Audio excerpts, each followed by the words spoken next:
Pode ficar tranquilo aí, tá bom? João capítulo 3, quero ler com vocês a partir do versículo 13. Vou ler exatamente o mesmo texto que eu li da última vez e vou dar continuidade. Ora, ninguém subiu ao céu senão o que desceu do céu, o Filho do Homem que está no céu. E como Moisés levantou a serpente no deserto, assim importa que o Filho do Homem seja levantado, para que todo aquele que nele crê não pereça, mas tenha vida eterna.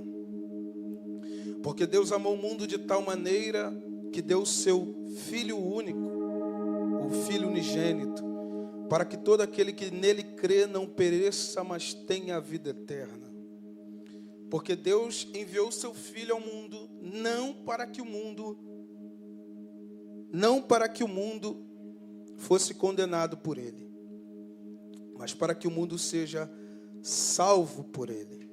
Quem crê nele não é condenado, mas quem não crê já está condenado, porquanto não crê no nome do unigênito Filho de Deus.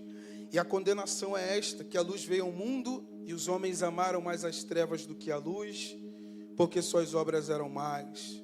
Porque todo aquele que faz o mal aborrece a luz. Não vem para a luz, para que as suas obras não sejam reprovadas, mas quem pratica a verdade, vem para a luz, a fim de que suas obras sejam manifestas, porque são feitas em Deus. Pule para o verso 35. O Pai ama o Filho, e todas as coisas entregou nas suas mãos. Aquele que crê no Filho tem a vida eterna, mas aquele que não crê no Filho não verá a vida, mas a ira de Deus sobre ele permanece. Feche os teus olhos mais uma vez. Pai, essa é a tua palavra, Senhor. Assim como o Senhor tem falado e tem esclarecido aos nossos corações, que o Senhor fale aqui hoje mais uma vez, que o teu nome seja glorificado. Senhor, a honra não é nossa. As canções, as inspirações que são feitas nesse lugar não são para a nossa glória. Todo serviço nesse lugar, ó Deus, toda alma que se converte, todo coração que se arde diante do Senhor, é tudo para ti, Senhor. Que daremos nós, Senhor, por todos os benefícios? O Senhor mesmo disse na sua palavra: eu pus uma porta aberta e ninguém a pode fechar. Senhor, nós já percebemos o teu Espírito desde o momento em que entramos nesse lugar, ouvimos da nossa casa com os nossos corações queimando diante da tua presença, Deus. Quem pode resistir à tua maravilha, ao teu poder? Qual inimigo, Senhor, se colocou em pé, sabendo que o Deus de Israel era com Israel?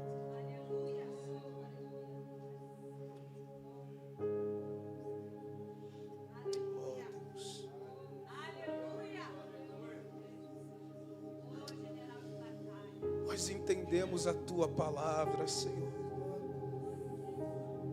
Tudo é para ti, Senhor.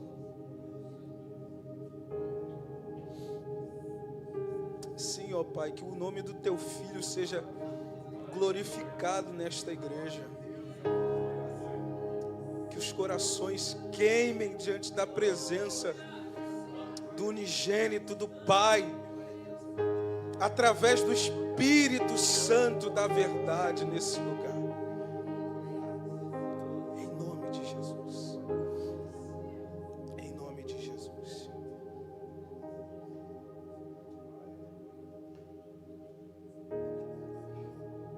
Peço a você que fique comigo, irmãos. O Senhor tem queimado o nosso coração em cima desse púlpito aqui.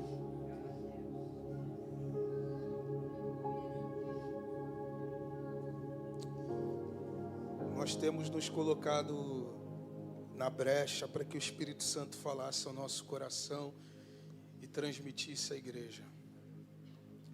Então peço a você que abra os teus olhos espirituais. Se você está cego, peça ao Espírito Santo para que abra os teus olhos. Amém? Quando entramos nesse texto, falamos um pouco sobre Nicodemos, sobre novo nascimento. Algumas pessoas têm dificuldade de ver a revelação do reino porque ainda não nasceram de novo. Esse é um dos grandes mistérios que Jesus revela para Nicodemos e isso serve para nós. Existe uma dificuldade no homem natural para enxergar aquilo que é espiritual. Ele precisa deixar de ser natural e ser sobrenatural. Isso só acontece no novo nascimento, que se cumpre, Romanos 6 a gente falou, sepultados com Cristo no batismo da morte. Então a partir daí o reino é revelado e a gente entra no reino por meio do novo nascimento. Falamos um pouco que o ponto central aqui é a maior prova de amor já expressada na terra. É quando Deus envia o seu próprio Filho para morrer por nós. A mensagem mais poderosa que já desceu à terra. A mensagem mais impactante que desceu na terra foi a vinda do Filho do Homem. Na vinda, durante a vinda, e depois de morto, ressuscitado, subindo aos céus, é a grande mensagem do Evangelho. Cristo. E através disso, o Senhor ardeu no meu coração para passar o quanto Cristo tem saído do ponto central das mensagens no século 21. O Filho do Homem é o último a ser notado em muitos lugares. As festas, e nada contra, está chegando o nosso Explosão de Glória mês que vem. Nada contra, até porque a gente também se preocupa muito em passar para as pessoas o sentido do porquê explosão de glória. Se a glória não for de Deus, se a explosão não for causada por Ele, que explosão de glória a gente pode vivenciar nesse lugar? Então a nossa expectativa é a descida dele, é a revelação dele. Muitos lugares têm ignorado, muitas portas em que Jesus está batendo, gritando, eu estou na porta, gritando, alguém pode abrir a porta desta congregação para que eu entre? E por que a dificuldade de enxergar a maior mensagem que já desceu à terra? E depois de que Cristo foi assunto aos céus, todas as nossas mensagens envolvem aquele que desceu à terra para salvar a humanidade. Por isso Paulo disse, Cristo em vós é a esperança da glória. Não há nenhuma outra esperança na glória a não ser a vinda do Filho do Homem. E diante disso é que Jesus aqui ele reforça, a partir do verso 16, eu não vou falar daquilo que já falei antes, mas diz assim, porque Deus amou o mundo, o grande amor de Deus foi o ponto central da descida de Jesus. Ele amou o mundo, Ele amou a criação, Ele amou a humanidade. Ele teve compaixão dos homens, porque os homens estavam nadando nos seus pecados. E não havia possibilidade dos homens se voltarem para Deus. Não havia possibilidade de ninguém. Paulo vai reforçar isso na carta aos Romanos. Não há um justo sequer na terra. Não há ninguém que entenda. Não há ninguém que olhe para os céus e o busque com exatidão. Todos pecaram e destituídos estão da glória. Estão, ou seja, presente momento. Todos carecem. E o amor de Deus entregou o seu próprio Filho na cruz. É bom a gente reforçar isso aqui, porque essa é a maior prova de amor. Não em que o homem amou a Deus, mas em que Deus amou o homem. E como que Deus expressa o seu amor? A gente bateu nessa tecla e eu quero reforçar para alguns. A prova de amor tem que ser com as bênçãos externas, as conquistas das melhores faculdades, a conquista do melhor carro, a conquista do melhor sapato, a conquista de um melhor armário, a conquista daquela porta de emprego. Se não for assim, essa não é a maior expressão de amor que nós já tivemos de Deus. E nós estamos às vezes equivocados, porque a maior prova foi na vinda do Filho do Homem. Depois que Jesus veio, Deus não tem que provar o seu amor para mais ninguém. Me prova que o Senhor me ama, me dá aquela bênção. Não, eu já te provei. A maior bênção já desceu à terra. Irmãos, os portões da eternidade estavam fechados. Jesus desceu na fenda, na brecha, literalmente. Ele desceu para abrir uma ruptura entre aquilo que estava separando o homem, que foi o grito do profeta Isaías. Os pecados do homem fazem separação do homem com o seu Deus. E o que Deus teve que fazer para resolver o problema? Nós já reforçamos. Ele veio em semelhança à carne do pecado. Herdou tudo que estava em nós. E isso por amor a nós. É esse amor que levou Jesus na cruz do Calvário. Por isso que aquele que não crê no Filho unigênito não pode ver a vida. E vida eterna, irmãos.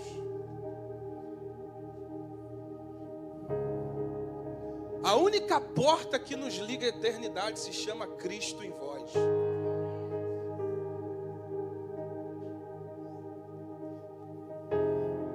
Cristo em nossas vidas é a ponte que nos liga à eternidade. É o que nos fará herdar a vida eterna. E é Ele que vai nos receber, segundo a palavra profética. Uma mesa grande, quem vai estar lá? O Filho do Homem. O Filho do Homem tendo prazer, o privilégio é nosso, o prazer é dele, de ver o resultado da sua obra de redenção. Qual é o resultado? Conseguir derrubar a barreira de separação entre Deus e o homem e os povos. E agora ele olha para uma imensurável multidão e dá o grito: vinde, benditos de meu Pai. Quando foi que um de nós aqui já parou para pensar, nós estaremos nas bodas?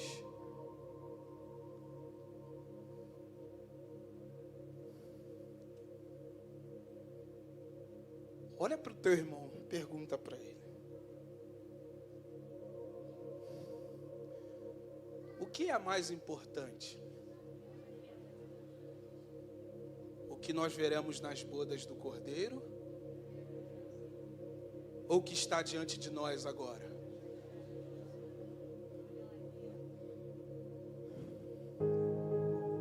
Se a mesa da ceia aqui já é linda, com a gente segurando o suco da uva e o pão,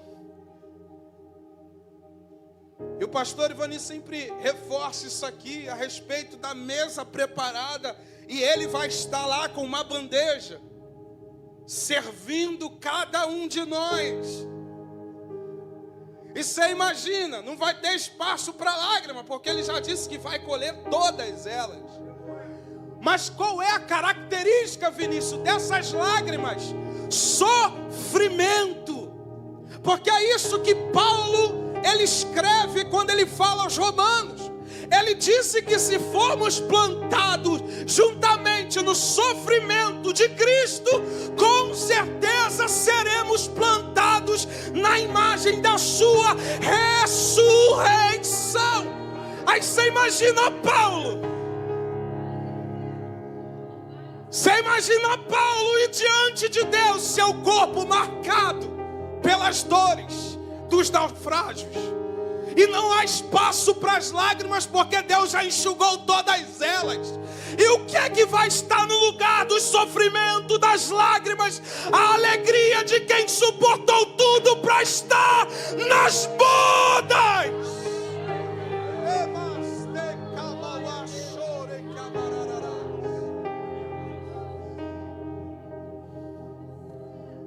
Está doendo, mas sabei que a prova da vossa fé produz em vós mais perseverança. Aí alguns querem fugir do sofrimento, mas é o sofrimento que traz a glória. Você tem noção do que é você olhar para o seu corpo e dizer: o mundo me condena porque eu olhei para ele. O mundo me critica porque eu olhei para ele, eu olhei para o Filho do Homem. Estão querendo nos crucificar porque olhamos precisamente para ele. Estão querendo nos martirizar porque olhamos para ele. E olha que promessa que Deus faz para as almas que estão debaixo do altar de Deus, gritando: até quando, Senhor? Até quando, Senhor? Não farás justiça? Deus olha para ele, Deus, o Filho do Homem, olha para eles e diz: espera um pouquinho mais. Porque tem muitos que vão ser plantados na semelhança do sofrimento de vocês.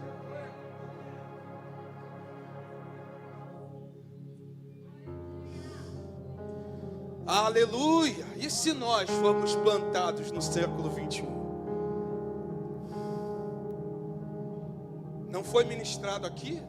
Tem de grande alegria. É Ele, irmãos. É Jesus, é o Filho do Homem. Então é um amor, é esse amor que construiu a estrada do pecador ao Deus eterno. Você consegue compreender isso, irmão? Você consegue compreender? De vez em quando a gente fica dentro de casa: ai, meu pai, que vida é essa? Ai, Senhor, tendo tudo às vezes. E por que eu falo tudo? Eu não falo só em expressão material, eu falo de vida. Nós temos tudo, irmãos. O homem sem saúde, ele não sai da porta de casa. O ser humano que não tiver saúde, ele não sai para ganhar o pão de cada dia. Quer mais virtude do que essa? Alguns acordam, mas estão aparelhados ou emparelhados. Outros, como nós, acordamos, damos aquela corrida. Tem uns que vai para a academia, trabalha, vai para a academia. Olha só quanta disposição. Mas diversas vezes a gente olha e diz: nossa, que vida, Senhor.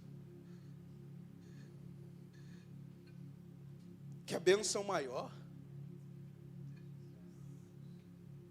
Você quer bênção maior? Tem aqueles que respiram e já tem que ir para uma bombinha, um oxigênio. Enquanto o outro está cheio de saúde reclamando.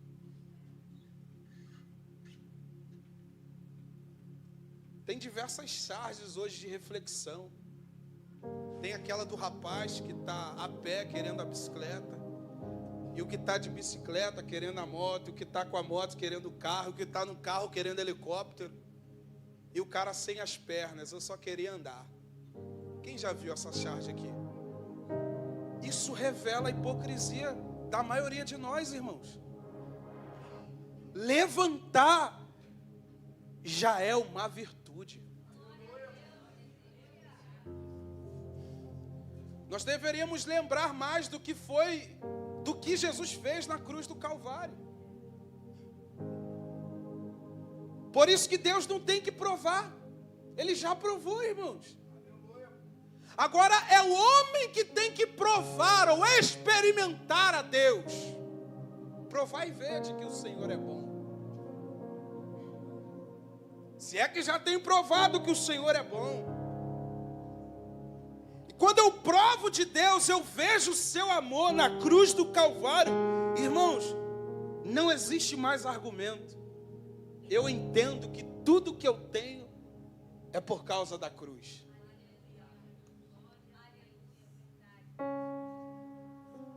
Rapaz, eu não tinha nascido. Eu nem estava no baile da comunidade. Eu nem estava bebendo. Eu nem estava usando droga. Eu nem estava saindo por aí nos pagodes da vida, nos bailes da vida.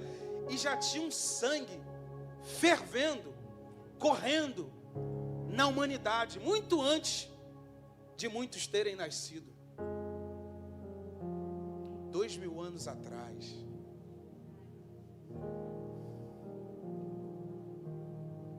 Meu amigo, se o sangue de Abel grita, e diversos sangue dos nossos irmãos justos gritam até hoje, você imagina o sangue de Cristo. Como não ferve, como não grita, o único que foi capaz de ir até a morte de cruz, sendo fiel, sendo obediente, cumprindo o seu bom combate, encerrando a sua carreira e dizendo: Pai, eu te entrego o meu espírito. E depois disso, todos nós usufruímos daquilo que Cristo fez. Você está aqui, irmão? E o verso 17, Jesus ainda continua: porque Deus enviou o seu Filho ao mundo não para que condenasse o mundo, mas para que o mundo fosse salvo por ele. Jesus veio com o objetivo de nos salvar.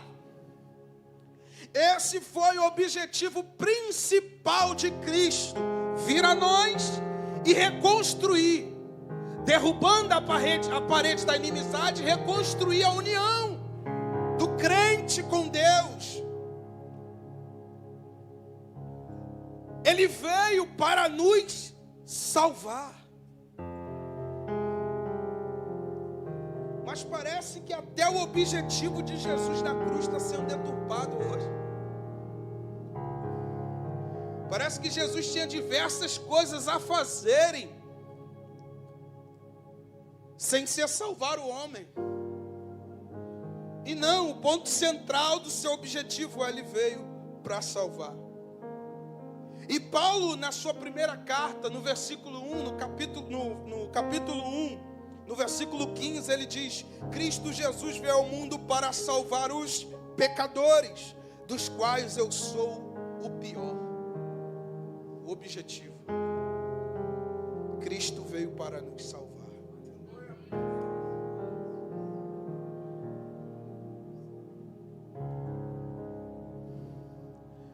Esse foi o objetivo primordial, Mário. Salvar o homem. Salvar o homem do quê? O que é que o homem fez para que o homem precisasse? E quando eu falo homem, eu estou falando de humanidade, criação. Não homem do sexo masculino somente, mas homem, figura da humanidade, porque essa é a linguagem de Deus. Ele veio com esse objetivo de salvar o homem. Mas o que é que o homem fez para que precisasse ser salvo por Deus? Ele pecou. Ele permitiu que o pecado fosse gerado e a morte viesse como consequência. E não só consequência da morte física, mas consequência da morte espiritual, que é a segunda morte. que é o que faz com que o homem também trilhe para o inferno, que seja destruído. O homem pecou e foi separado de Deus, e grande era o boleto do homem. Por isso Cristo teve que vir para salvar o homem. E mais o que Jesus veio para nos dar? Ele mesmo vai dizer no capítulo 10 de João, no verso 10: eu vim para que tenham vida. E não só para por aí. Vida abundante. Como que teremos uma vida abundante? O que nos aguarda, irmãos? O que nos aguarda, Augusto? É o que está no contexto da vida abundante. Porque primeiro ele diz: eu vim para que vocês vivam. Mas calma, não para por aí. Vivam abundantemente.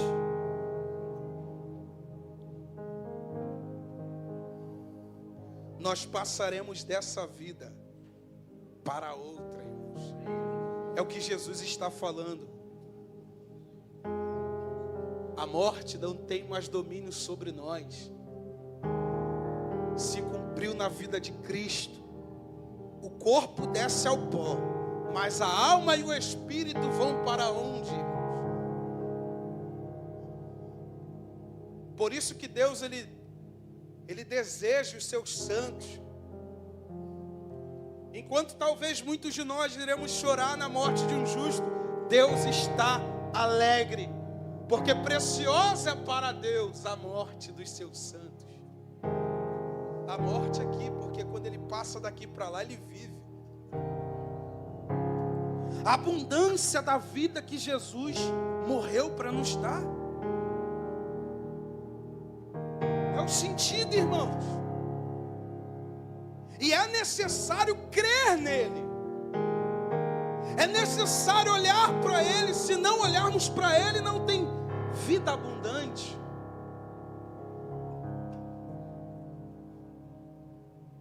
Você percebe que de vez em quando é até pesado falar de Jesus? Essa mensagem de novo. Mas já sei que Jesus veio.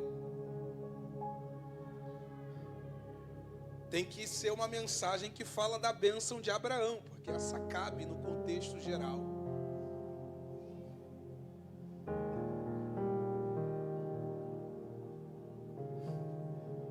Quem não quer, irmão, as bênçãos que pairaram sobre Abraão? Quem não quer correr e as bênçãos correr atrás de nós? Mas de vez em quando nós nos esquecemos do ponto central, que é Cristo em nós.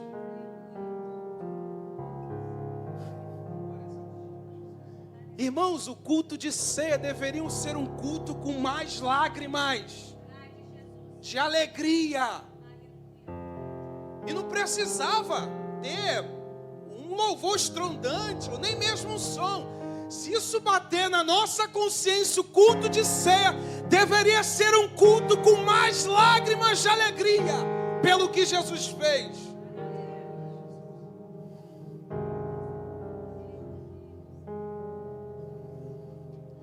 Você imagina, irmãos, nós vimos para a igreja, para o templo, a mesa aqui, ninguém nem cantou, ninguém nem fez nada. Eu só quero vir porque ardeu no meu coração, eu entendi o que Jesus fez. Por que todas as igrejas colocaram como doutrina a ceia? Só porque tinha que falar o que Jesus tinha dito? Não é somente isso, porque é o ponto central, está na ceia. Morte e ressurreição. Vida na morte.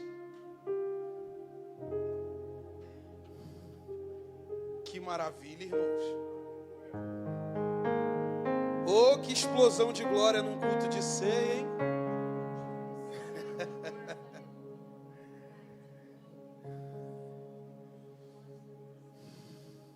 Aleluia, Jesus. Você pegar num pão, eu já participei de cultos assim, por isso que eu estou reforçando isso. Eu já participei, o culto que tinha aquela característica, a expressão das irmãs do coque. Quando elas davam o pão, partia e entregava, a mão tremia. Mas não tremia porque ela estava com algum problema na artéria, não, tremia de intensidade, um fogo queimando de dentro para fora. Ela almejando o Rei dos Reis, o Senhor dos Senhores, pegando no pão e lembrando, fazendo isso em memória dele. Foi isso que Jesus nos disse: façam isso em memória de mim. Lembrem de mim, olhem para mim, ouçam a minha voz, me procurem, me busquem. Oh, aleluia! Você percebe quando fala de Jesus, o fogo inflama no peito.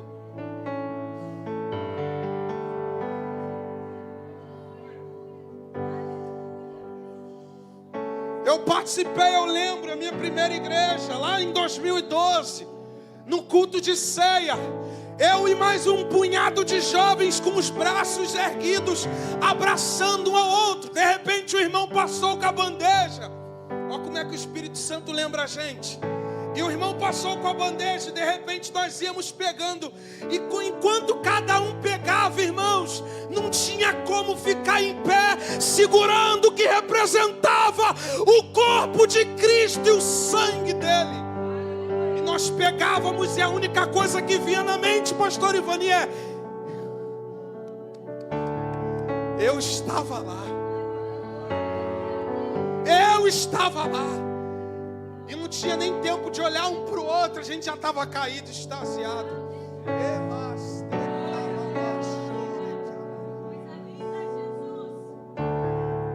E você olhar para a igreja e todo mundo, todos pegaram. Todo mundo olhando, esperando. Ai, pastor, fala logo para a gente participar. E quando a gente ia mastigar, era línguas estranhas.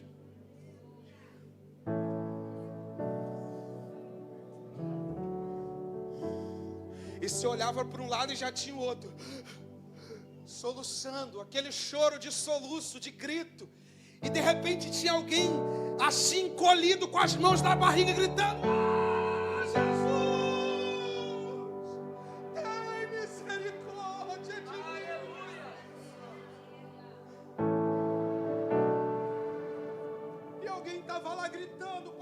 Me salva. Todo mundo abarrotado, chorando em lágrimas, e a gente já pulando, já não sabia se gritava, se chorava, todo mundo embelecado, um abraçado com o outro, sorriso com lágrimas, e Cristo sendo celebrado no culto.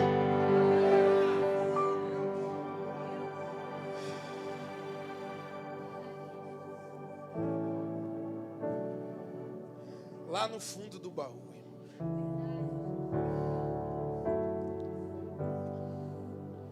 aí o Senhor vai e grita no nosso coração. Tá vendo, meu filho? Era 2012, mas eu estava lá dentro da igreja.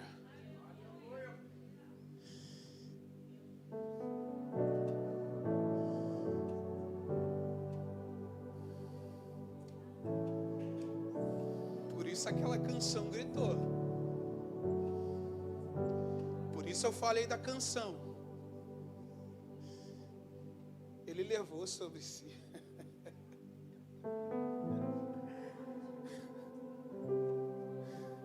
Ele levou sobre si, Ademilson.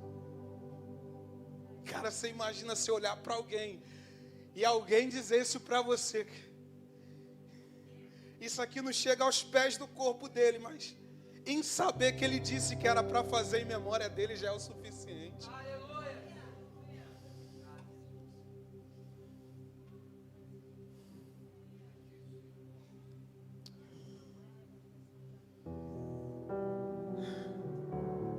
Tem vida mais abundante do que esta. Ei, cristão, homem e mulher de Deus, tem vida mais abundante do que se você participar da ceia de Cristo e entender que Ele te colocou num corpo que Ele mesmo construiu. Ele rasgou o seu próprio corpo e reconstruiu na figura da igreja. Cada membro ligado um no outro, mãos, pés, juntas, medulas, dedinho, mindinho, dedinho grande, polegar, todos se juntando e constituindo o corpo de Cristo, meu amigo.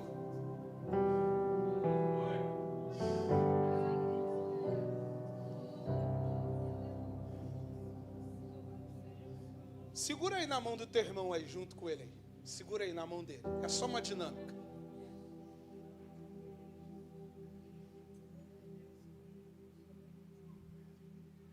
Diz para ele, sabe o que é que isso representa? O corpo de Cristo.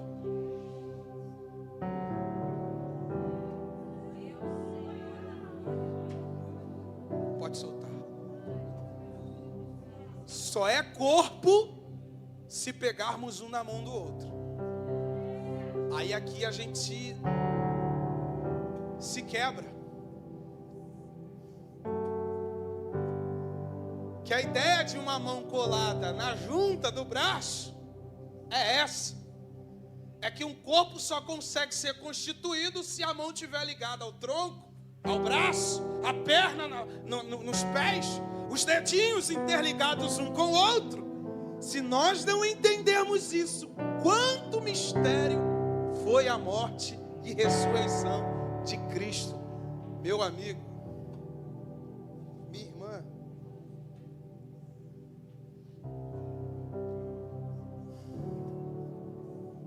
É Cristo de ponta a ponta.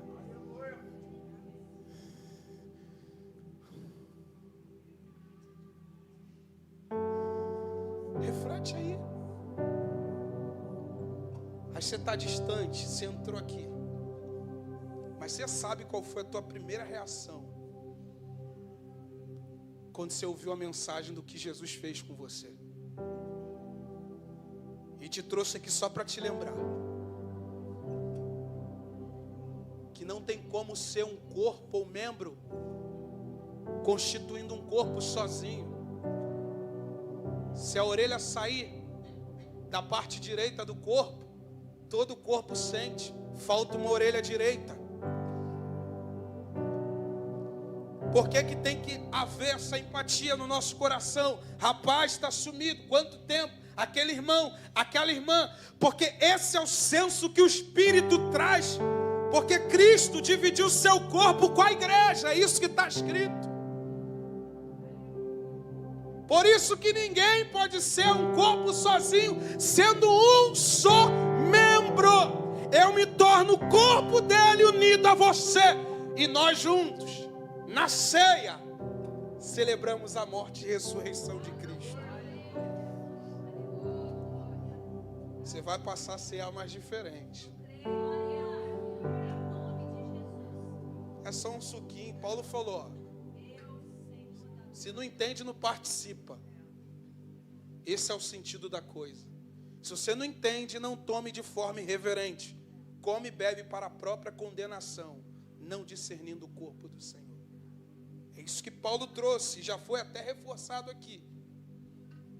Jesus fez isso por nós, irmãos. E ele veio para salvar, e aqui foi onde eu parei, vou partir para encerrar. Ele veio para salvar. Ele veio para trazer vida e vida abundante. Se Cristo veio para salvar, logo a primeira vinda dele não veio para condenar ninguém. Sim ou não, irmãos? Essa foi a dinâmica. Só que Jesus Cristo esclarece, não só parou por aí. Eu não vim para condenar o mundo, eu vim para que o mundo fosse salvo.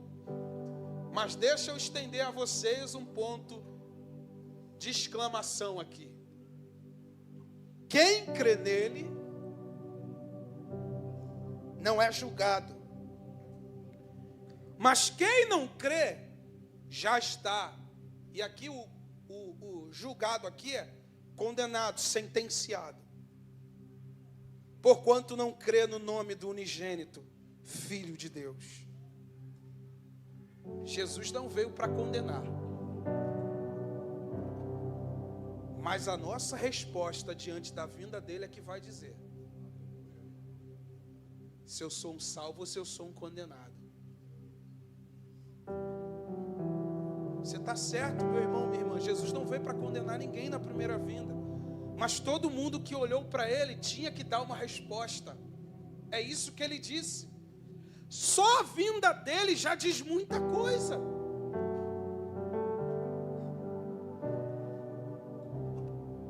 É isso que ele disse. A minha postura diante do Salvador vai dizer se eu sou salvo ou não. Se eu creio, eu sou absolvido. Se eu não creio, eu já estou condenado. As palavras de Jesus, irmãos, dependendo da nossa reação, já nos sentenciavam. Quando ele dizia para os fariseus: vocês não entram, não deixam ninguém entrar, minha palavra não entra em vocês. Jesus já estava trazendo um divisor de água. Ele não precisava dizer que eu vim para condenar. Ele não veio para condenar, está certo, ele veio para salvar. Mas a nossa resposta diante da vinda dele é que vai dizer.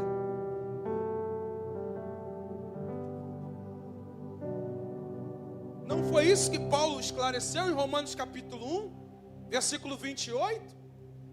Quando ele falou da dinâmica daqueles que iriam morrer sem a lei?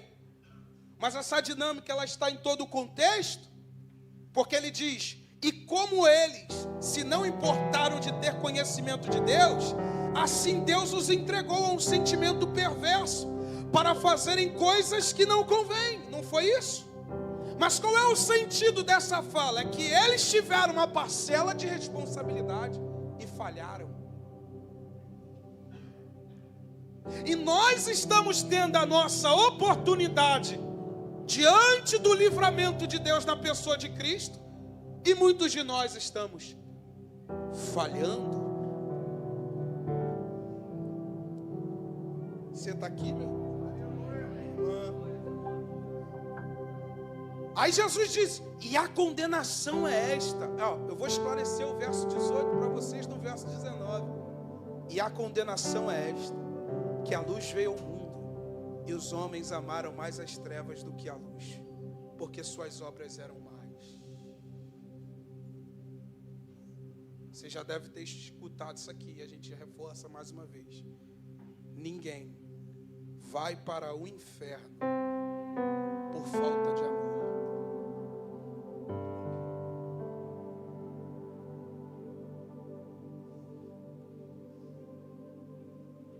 Ou ninguém não alcançará o céu por falta de amor. Você consegue compreender isso? A luz veio ao mundo. Jesus está trazendo num sentido figurado.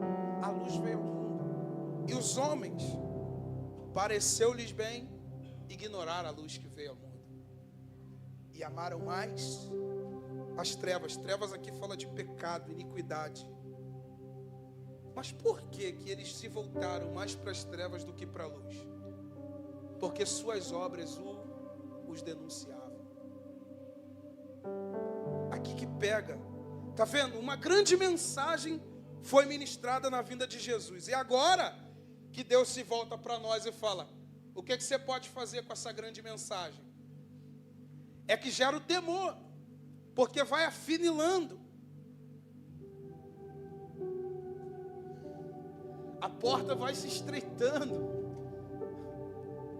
Você tem que deixar a bagagem carregada de iniquidade e pecado. Essa é a porta chamada Cristo.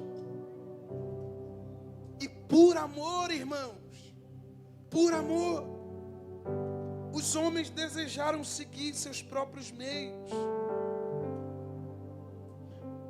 Deus não é culpado, irmãos. Deus não é culpado se nós estamos rejeitando o seu filho.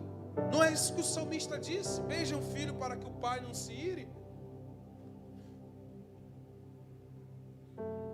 Temos que olhar para Jesus. E olhar para Jesus é entender o que Ele fez. Ele desfez o corpo do pecado, irmãos. Paulo entrou no senso da coisa. Ele disse agora: não se entreguem mais, não se rendam mais ao pecado com facilidade. Ele quebrou, irmãos. Ele rompeu, ele removeu aquele carnegão, ele expôs para fora a nossa iniquidade. Ele quebrou, ele desfez. Agora o homem consegue gritar: Deus! Agora o homem consegue entregar o seu corpo como instrumento de justiça.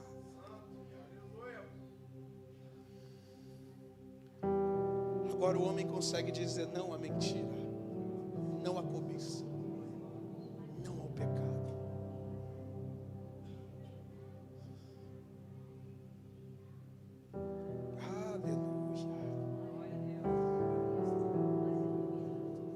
Esse é o Cristo pregado, não só no madeiro, mas pregado nas igrejas, que precisa ser o Cristo pregado nas igrejas. Os homens olharam para as obras mais. Não tem como eu ir. É como se você estivesse diante de uma oportunidade. Um gabinete, vou pegar o gabinete aqui das salas que a gente chama aqui de clínica da alma. E de repente você tem a oportunidade da sua vida de colocar esse carnegão para fora, vomitar, a grosso modo dizendo. E de repente você entra em transe. Mas você sabe que se você pisar lá dentro, tudo muda. Quantos estão compreendendo a dinâmica aqui? Você tem essa única chance para você acessar o lugar e ser uma pessoa livre. Só que você vai precisar derrubar essa barreira, esse bloqueio. Você precisa pisar e lançar para fora suas vestes velhas. Eu estou só trazendo um sentido figurado aqui, irmãos. De repente alguém entra, mas chega na porta, e outros já param na porta de casa. Porque é assim que acontece quando olhamos para a cruz e entendemos: a luz veio ao mundo. Se eu for lá, eu tenho que me expor. E os homens estavam fazendo exatamente isso. Mas uma grande porta de salvação diante deles. E eles: não dá, cara. Vinícius, se eu pisar, eu tenho que mudar. Eu já entendi, é tudo ou nada. Essa foi a reação desses homens. Não vem para a luz, porque suas obras eram mais.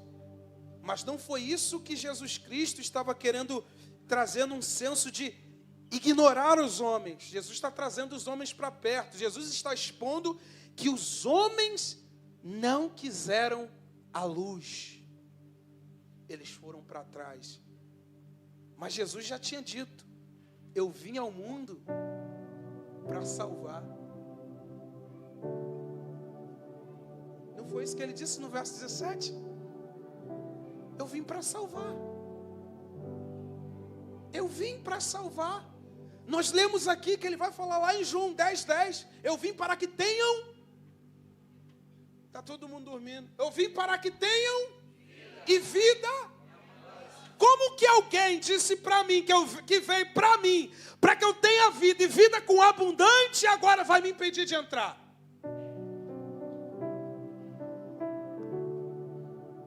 O que é que impediu esses homens de ir para a luz? arriar as bagagens e aceitarem um novo molde. Não vai ser vergonha, não, meu filho, vergonha vai ser aquele grande dia. Não é vergonha para nós olharmos para Cristo. Irmãos, eu não tenho vergonha de falar de onde eu vim. Porque não importa agora, eu sei para onde eu vou.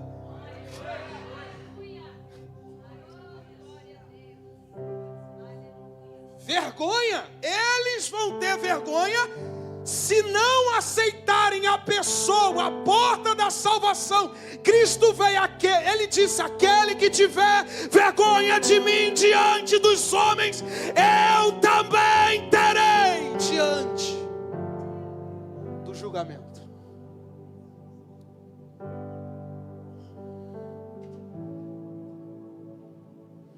Ai, Jesus, mas quem pratica a verdade vem para a luz, a fim de que suas obras sejam expostas. Aí lá na frente, aqui eu encerro, ele diz: o Pai ama o Filho e todas as coisas entregou nas suas mãos.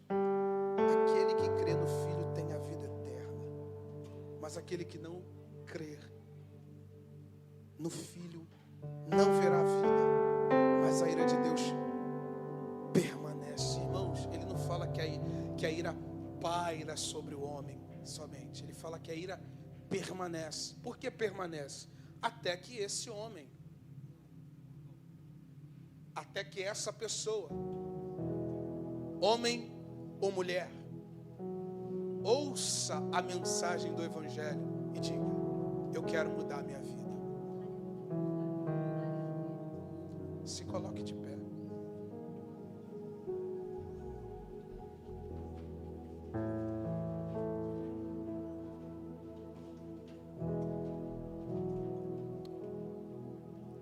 Espero poder ter sido um porta-voz para você hoje e te lembrar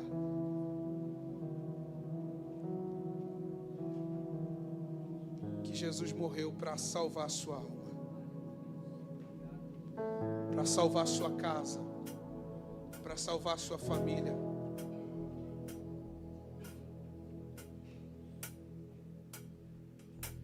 Ele trouxe luz. Ele trouxe luz para as nossas vidas. Você que entrou aqui hoje,